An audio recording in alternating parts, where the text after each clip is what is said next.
A very special place. Thank you, Nicole. Also in Washington, D.C., thousands of people have gathered there, and that's where Channel 2's Taisha Fernandez is live. Taisha, many people seeing the King Monument there for the very first time.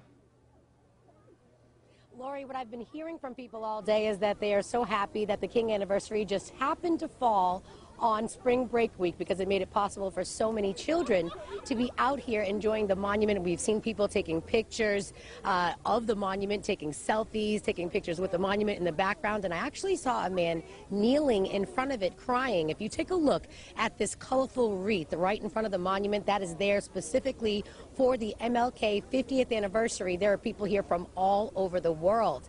I found a reverend from Atlanta who was doing something out here that made people think for a minute they were actually listening to Dr. King.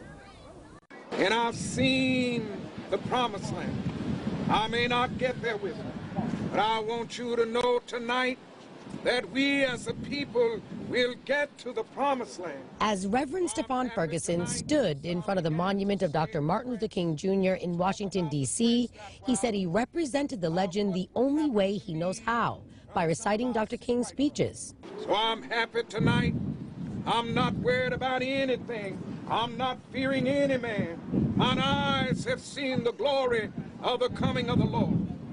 The King estate certified Reverend Ferguson to do this back in 2005. And now he travels the world and he shares Dr. King's speeches in a way that moves people, especially on the 50th anniversary of his assassination.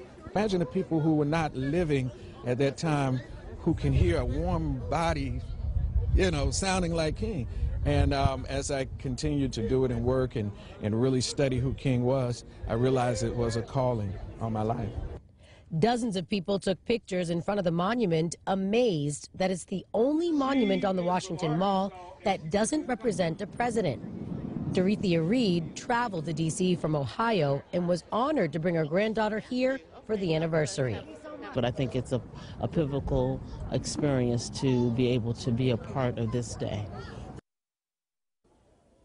So many families out here using this as a day of learning, learning our history. I found a family from Atlanta, and the dad has some significant ties not only to Dr. Martin Luther King, but also the civil rights movement as a whole.